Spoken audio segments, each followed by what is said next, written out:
Everyone, welcome to our channel कुछ ज्ञान।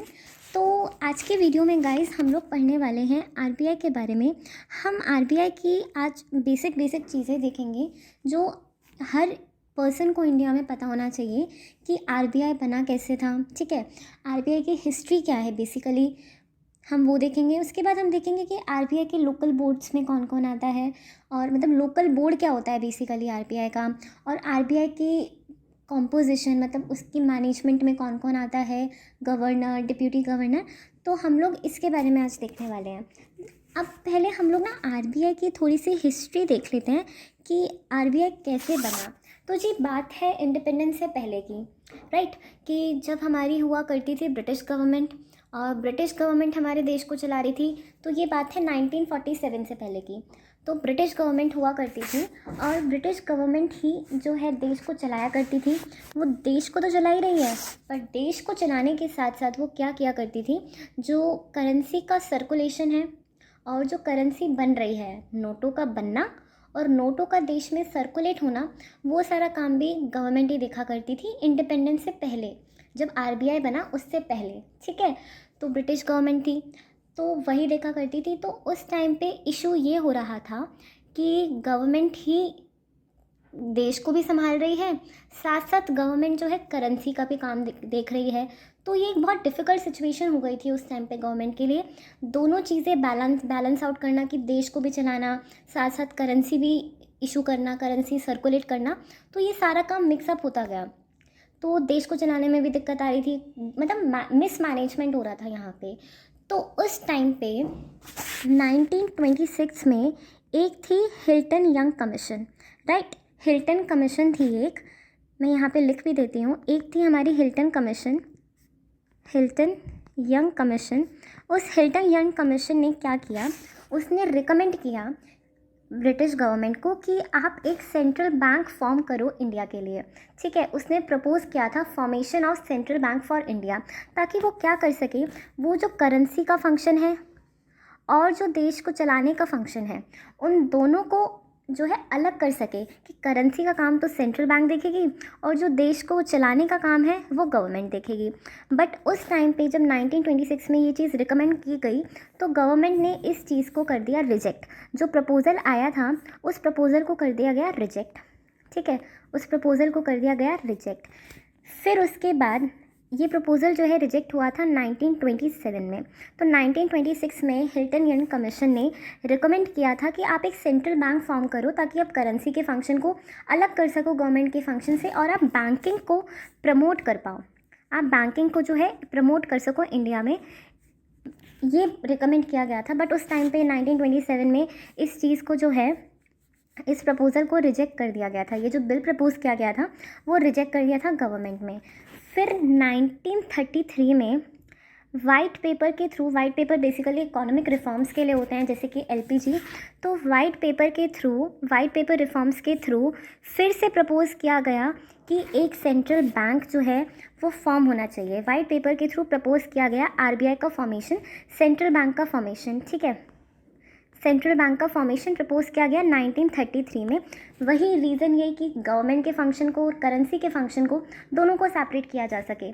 ठीक है, तो आरबीआई का फॉर्मेशन प्रपोज किया गया 1934 में।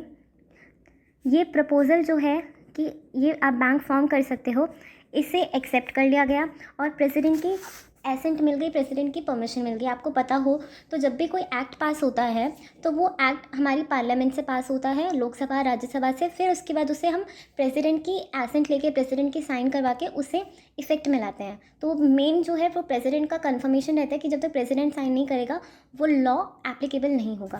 तो 1934 में, 1933 में तो प्रपोजल लाया गया था, 1934 में उस प्रपोजल को एक्सेप्ट किया गया, प्रेसिडेंट ने साइन किया, और फिर हमारा फॉर्म हो गया आरबीआई एक्ट। ठीक है, हमारा फॉर्म हो गया आरबीआई एक्ट। तो आरबीआई एक्ट के थ्रू आरबीआई फॉर्म हुई, रिजर्व बैंक ऑफ इंडिया, इसको आपको पता होगा। और आरबीआई ने अपना काम स्टार्ट कर दिया 1935 से। तो इसलिए हम लोग क्या कहते हैं, इसलिए हम लोग कहते हैं आरबीआई एक्ट 1937। 1934 में जो है आपका प्रपोज़ किया गया था आरबीआई को फॉर्म, 1933 में प्रपोज़ किया गया था, 1934 में जो है कंफर्म हो गया, बिल पास हो गया, 1935 से आरबीआई जो है वो इन्फोर्स हो गया, इफेक्ट में आ गया, इसलिए हम लोग बोलते हैं आरबीआई एक्ट 1935। ठीक है, तो ये आरबीआई की हिस्ट्री थी। आरबीआई हमारे देश का सेंट्रल बैंक बन गया। ये बेसिकली करेंसी का इशू देखता है, लेकिन जो हमारे कॉइन्स होते हैं और ₹1 या ₹2 के जो नोट्स होते हैं उनका, कॉइन्स का और ₹1 और 2 के नोट्स का जो फॉर्मेशन होता है ना, वो तो हमारी देखती है गवर्नमेंट। ठीक है, इनका जो फॉर्मेशन है ये देखती है गवर्नमेंट, जो हमारी सेंट्रल गवर्नमेंट है वो। ठीक है, इसके अलावा जो भी करेंसी के नोट, जो भी नोट्स होते हैं 10, 20, 50, 100, 200, 2000 और 500, इन सब की जो फॉर्मेशन है, इनको कैसे इशू करना है, ये सारा काम जो है वो हमारी आरबीआई देखती है। ठीक है, तो 1926 में हिल्टन यंग कमीशन ने प्रपोज़ किया था। फिर 1927 में उस प्रपोज़ल को रिजेक्ट कर दिया गया। 1933 में white paper of economic reforms में फिर से प्रपोज़ किया गया कि आरबीआई को फॉर्म करना चाहिए, सेंट्रल बैंक फॉर्म करना चाहिए, ताकि आप गवर्नमेंट के फंक्शन को और करेंसी के फंक्शन को सेपरेट कर सको और बैंकिंग को प्रमोट कर सको। तो इसलिए फिर उसके बाद 1934 में बिल पास हो गया, प्रेसिडेंट का कंसेंट मिल गया और 1935 में आरबीआई इफेक्ट में आ गया। अब ये तो आरबीआई फॉर्म हो गया। अब हम थोड़ी सी एडिशन में चीज़ें और पढ़ लेते हैं कि 1942 में क्या हुआ था, 1947 में क्या हुआ था और 1948 में क्या हुआ था। ठीक है, 1942, 1947, 1948 एंड 1949। देखो 1942 में तो ये हुआ था कि बुर्मा करके एक कंट्री थी, तो आरबीआई हमारा जो सेंट्रल बैंक है वो उसका भी सेंट्रल बैंक हुआ करता था।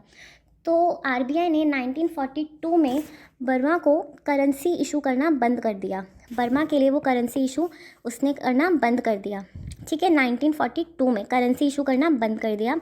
1947 में उसने बर्मा का सेंट्रल बैंक की तरह काम करने से मना कर दिया। उसने बोला कि मैं बर्मा का सेंट्रल बैंक नहीं बनूंगा, मैं उसकी सेंट्रल बैंक की तरह काम नहीं करूंगा। ठीक है, 1948 में क्या हुआ, 1948 में आरबीआई ने मना कर दिया कि मैं पाकिस्तान के सेंट्रल बैंक की तरह काम नहीं करने वाला। तो 1948 में RBI stopped acting as a central bank to the Pakistan. तो पाकिस्तान का सेंट्रल बैंक बनने से आरबीआई ने मना कर दिया कि मैं पाकिस्तान के सेंट्रल बैंक की तरह काम नहीं करूँगा। 1949 में आरबीआई जो है वो नेशनलाइज्ड हो गया सेंट्रल गवर्नमेंट के थ्रू, और फिर ये एक्ट करता है as a body corporate. Body corporate means to say कि उसकी खुद की एक आर्टिफिशियल पर्सन है, खुद की एक आइडेंटिटी है कानून की नज़रों में। वो लोगों के ऊपर केस कर सकता है, लोग उसके ऊपर केस कर सकते हैं। बेसिकली वो एक कंपनी या एक बॉडी कॉर्पोरेट है। ठीक है, तो ये थे हिस्ट्री 1926, 1927, 26 में हिल्टन यंग कमीशन। ये याद रखना, गवर्नमेंट एग्जाम्स में बहुत पूछा जाता है। हिल्टन यंग कमीशन उसने प्रपोज़ किया था। 1927 में प्रपोजल जो है रिजेक्ट हो गया था, राइट। 1933 में प्रपोजल रिजेक्ट हो गया। 1933 में वाइट पेपर में सेंट्रल बैंक प्रपोज किया गया इकोनॉमिक रिफॉर्म्स के तौर पे। 1934 में एक्सेप्ट हो गया था। और फिर ये हमारी रेस्ट इज़ द हिस्ट्री की 1942 में बर्मा का करेंसी इशू करना बंद कर दिया। 1947 में बर्मा के सेंट्रल बैंक की तरह एक्ट करना से मना कर दिया। 1948 में it stop acting as central bank to the Pakistan. And 1949 में आरबीआई जो है वो नेशनलाइज्ड हो गया बाय सेंट्रल गवर्नमेंट, राइट। तो गाइस ये थी हमारी आरबीआई की हिस्ट्री। अब हम लोग बात करते हैं आरबीआई के लोकल बोर्ड्स की, कि लोकल बोर्ड क्या हो। तो जी आरबीआई के होते हैं 4 लोकल बोर्ड्स। एक बोर्ड होता है आरबीआई का नॉर्थ में, एक होता है साउथ में, एक होता है ईस्ट में, एक होता है वेस्ट में। ठीक है, तो बेसिकली ये क्या होते हैं, देखो ये हो गया हमारा नॉर्थ, ये हो गया हमारा साउथ, ये हो गया हमारा वेस्ट और ये हो गया हमारा ईस्ट। जो नॉर्दर्न बोर्ड है वो हमारा इस्टेब्लिश्ड है दिल्ली में। जो ईस्टर्न बोर्ड है वो इस्टेब्लिश्ड है हमारा कैलकाटा या कोलकाता, आप जो भी बोलो। सदर्न वाला हमारा इस्टेब्लिश्ड है चेन्नई में। और ये वेस्टर्न वाला जो है वो हमारा इस्टेब्लिश्ड है बॉम्बे में या मुंबई, आप कुछ भी कह लो, बॉम्बे या मुंबई। ठीक है, ये यहाँ पे इस्टेब्लिश्ड है। बेसिकली ये लोकल बोर्ड्स जो है हर डायरेक्शन में हैं। ये क्या करते हैं, ये अपने अपने एरिया का इंटरेस्ट शो करते हैं कि जो उनका रिस्पेक्टिव एरिया है, फॉर एग्जांपल दिल्ली का, तो जो हमारा नदन बोर्ड है पूरा नॉर्थ साइड का करेंसी का फ्लो, करेंसी की फंक्शनिंग, क्या करेंसी मतलब क्या क्या लोगों की नीड है, लोगों का इंटरेस्ट, ये सब कुछ रिप्रेजेंट करते हैं। तो बेसिकली ये बोर्ड्स क्या करते हैं ना, ये बोर्ड्स रिप्रेजेंट करते हैं अपने रिस्पेक्टिव एरिया का, जैसे नॉर्थ वाला नॉर्थ का, साउथ वाला साउथ का, वेस्ट वाला वेस्ट का, ईस्ट वाला ईस्ट का, ये अपने अपने रिस्पेक्टिव एरिया का इकोनॉमिक इंटरेस्ट और टेरिटोरियल इंटरेस्ट, मतलब टेरिटोरियल इंटरेस्ट मीन्स कि जिस एरिया में वो इस्टेब्लिश्ड हैं उस एरिया का इंटरेस्ट रिप्रेजेंट करते हैं। वो देखते हैं क्या नीड है लोगों की, उसके हिसाब से वो फिर आरबीआई को रिपोर्टिंग करते हैं, आरबीआई को बताते हैं, आरबीआई उसके हिसाब से पॉलिसीज़ फॉर्म करती है। तो बेसिकली 4 लोकल बोर्ड्स होते हैं। एक होता है हमारा दिल्ली में जिसको हम नदन बोर्ड बोलते हैं, एक होता है हमारा ईस्ट में जिसको हम ईस्टर्न बोर्ड बोलते हैं जो इस्टेब्लिश्ड है कैलकाटा में, एक है सदर्न बोर्ड जो कि चेन्नई में इस्टेब्लिश्ड है, एक है वेस्टर्न बोर्ड जो हमारा लास्ट बोर्ड है वो इस्टेब्लिश्ड है मुंबई में। ठीक है, ये अपने अपने रिस्पेक्टिव एरिया का इकोनॉमिक इंटरेस्ट रिप्रेजेंट करते हैं ताकि आरबीआई उसके हिसाब से इंटरेस्ट के हिसाब से लोगों के पॉलिसीज़ को फॉर्म कर सके। अच्छा, ये जो 4 लोकल बोर्ड्स हैं ना, ये जो 4 लोकल बोर्ड्स हैं, हर बोर्ड में 5 मेंबर होते हैं। 4 बोर्ड्स जो हैं तो ईच बोर्ड में आपके 5 मेंबर्स होते हैं। ठीक है, और ये मेंबर इनको आप रीअपॉइंट भी कर सकते हो, इनका एक पर्टिकुलर टेन्योर होता है। ये मेंबर्स जो हैं सिर्फ 5 ईयर्स के लिए अपॉइंट किए जाते हैं और इनको आप चाहे तो रीअपॉइंट कर सकते हो। फिर उसके बाद ये जो 5 मेंबर्स होते हैं ना, इन 5 मेंबर्स में से एक मेंबर जो है वो आपका होता है chairperson. Among these 5 members 1 person is a chairman, जो अपने मतलब जैसे मान लो हम नॉर्दर्न बोर्ड की बात करें, नॉर्दर्न बोर्ड में 5 लोग हैं तो उन 5 में से एक जो है वो नॉर्दर्न बोर्ड का चेयरपर्सन होगा। सेम विद ईस्टर्न, कि ईस्टर्न में से जो 5 मेंबर्स हैं उनमें से एक जो है ईस्टर्न बोर्ड का जो है चेयरपर्सन होगा। तो हर बोर्ड में 5 मेंबर होते हैं जिनका टेन्योर 5 ईयर्स होता है और आप चाहे तो उनको रीअपॉइंट भी कर सकते हो। तो if you talk about RBI's local board, 4 local board होते हैं जो अपने अपने एरिया का इंटरेस्ट शो करते हैं। एक नॉर्थ में होता है, एक साउथ में होता है, एक वेस्ट में होता है, एक ईस्ट में होता है। और हर बोर्ड में 5 मेंबर्स होते हैं। उन 5 मेंबर्स में से एक मेंबर जो है आपका चेयरपर्सन होता है अपने रिस्पेक्टिव बोर्ड का, और इनका जो टेन्योर होता है वो 5 साल होता है और गवर्नमेंट चाहे तो इनको क्या है रीअपॉइंट कर सकती है। तो गाइज़ ये हमारा आरबीआई की हिस्ट्री थी, आरबीआई के लोकल बोर्ड था।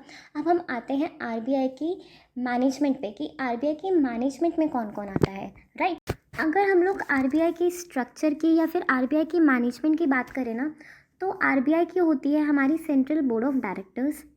तो central board of directors basically क्या होती है, ये जो है आरबीआई की पॉलिसीज़ फ्रेम करती है, आरबीआई की पॉलिसीज़ फ्रेम करती है। उसके बाद ये जो है आरबीआई जो भी डिसीजंस लेता है ना, उन डिसीजंस के लिए ये रिस्पॉन्सिबल होती है।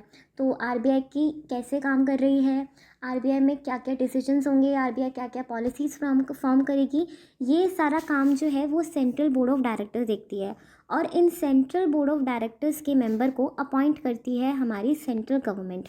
सेंट्रल बोर्ड ऑफ डायरेक्टर्स में कौन कौन आता है, सेंट्रल बोर्ड ऑफ डायरेक्टर्स में आता है गवर्नर, डिप्यूटी गवर्नर और अदर डायरेक्टर्स। ठीक है, जो गवर्नर होता है ना वो सेंट्रल बोर्ड ऑफ डायरेक्टर्स का हेड होता है, हेड प्लस चीफ होता है वो हमारे सेंट्रल बोर्ड ऑफ डायरेक्टर्स का। फिर आता है हमारा डिप्यूटी गवर्नर और फिर आते हैं हमारे अदर डायरेक्टर्स। देखो इन सबको जो अपॉइंट है ना वो हमारी सेंट्रल गवर्नमेंट करती है। Central government in totality 14 appointments करती हैं। ठीक है, 14 अपॉइंटमेंट्स जो है हमारी सेंट्रल गवर्नमेंट करती है। इन सबको मिला के मैं आपको 14 बोल रही हूँ। ठीक है, governor, deputy governor, other director, इन सबको मिला के हमारी सेंट्रल गवर्नमेंट जो है वो 14 अपॉइंटमेंट्स करती है। उन 14 अपॉइंटमेंट में से 4 जो है वो लोकल बोर्ड से, जो अभी हमने लोकल बोर्ड पढ़ा था, northern, southern, eastern, western, Mumbai, Chennai, Kolkata, Delhi का, हर लोकल बोर्ड में से एक मेंबर को अपॉइंट करती है हमारी आरबीआई, सॉरी हमारी central government to be the part of central board of directors. ठीक है, और जो अदर 10 अपॉइंटमेंट्स होती हैं ना, अदर 10 अपॉइंटमेंट्स हमारे देश के अलग अलग सेक्टर से, अलग अलग पार्ट से, अलग अलग मार्केट से अपॉइंटमेंट की जाती है ताकि वो अपने रिस्पेक्टिव एरिया का, अपने रिस्पेक्टिव टेरिटरी का, अपने रिस्पेक्टिव मार्केट का, अपने रिस्पेक्टिव सेक्टर का इंटरेस्ट जो है वो शो कर सके, ताकि जो सेंट्रल बोर्ड ऑफ डायरेक्टर्स है उसके हिसाब से जो है पॉलिसीज़ फ्रेम कर पाए। ठीक है, इन अपॉइंटमेंट में से एक अपॉइंटमेंट और की जाती है एडिशन में, जो कि रिप्रेजेंट करती है हमारी सेंट्रल गवर्नमेंट को। तो एक नॉमिनी डायरेक्टर को अपॉइंट किया जाता है, जो कि सेंट्रल बोर्ड ऑफ डायरेक्टर्स में एक नॉमिनी डायरेक्टर को अपॉइंट किया जाता है, जो कि आरबीआई के सेंट्रल बोर्ड ऑफ डायरेक्टर्स में गवर्नमेंट का इंटरेस्ट शो करती है, राइट। तो ये था हमारा बेसिक आरबीआई का स्ट्रक्चर कि आरबीआई में होते हैं central board of directors, central board of directors में आते हैं हमारे गवर्नर, जो कि इसके हेड होते हैं, डिप्यूटी गवर्नर आता है, अदर डायरेक्टर्स आते हैं। इन टोटलिटी 14 अपॉइंटमेंट्स की जाती हैं। उन 14 में से 4 जो है आप लोकल बोर्ड में से करते हो, मुंबई, चेन्नई, कोलकाता, दिल्ली, और जो 10 अपॉइंटमेंट्स जो है ना वो अलग अलग सेक्टर से, अलग अलग सेगमेंट से की जाती है, ताकि वो अपने रिस्पेक्टिव एरिया का इंटरेस्ट शो कर पाए। एक और अपॉइंटमेंट की जाती है जिसको हम बोलते हैं नॉमिनी डायरेक्टर, जो कि सेंट्रल गवर्नमेंट का इंटरेस्ट जो है वो सेंट्रल बोर्ड ऑफ डायरेक्टर्स में रिप्रेजेंट करती है। तो ये था हमारा बेसिक इसका स्ट्रक्चर। मैं आपको एक चीज़ और बता देती हूँ, जो ये हमारा गवर्नर है, जो ये डिप्यूटी गवर्नर है, इनका जो अपॉइंटमेंट होता है ना वो कितने साल के लिए एलिजिबल होता है। इनका अपॉइंटमेंट जो है वो 5 ईयर्स के लिए किया जाता है, और ये चाहे तो री अपॉइंट भी हो सकते हैं अगर सेंट्रल गवर्नमेंट करना चाहे तो। और जो ये अदर डायरेक्टर्स होते हैं, इनका जो टेन्योर होता है ना वो होता है 4 ईयर्स का। अच्छा, आप मुझे ये बताओ कि हमारा करंट जो गवर्नर है वो कौन है 2023 के हिसाब से। तो 2023 में हमारे जो प्रेजेंट गवर्नर है वो शक्तिकांता दास जी हैं। इनको जो है 2018 में अपॉइंट किया गया था, और अभी 2013 आ गया है, तो इनका टेन्योर ऑलमोस्ट कंप्लीट हो गया है, और इनको रीअपॉइंट भी किया जा सकता है अगर गवर्नमेंट चाहे तो। और मैं आपको एक चीज़ बता दूं, ये हमारी कंट्री के हमारे आरबीआई के 25th गवर्नर हैं। तो प्रेजेंट गवर्नर हमारे शक्तिकांता दास जी हैं, और ये आरबीआई के 25th गवर्नर हैं, राइट। तो गाइस, ये था हमारा पूरा आरबीआई की हिस्ट्री, आरबीआई के लोकल बोर्ड्स के बारे में, आरबीआई के ऑर्गेनाइजेशन स्ट्रक्चर के बारे में। आई होप ये वीडियो आपके लिए बहुत हेल्पफुल रहे। तो तब तक के लिए बाय।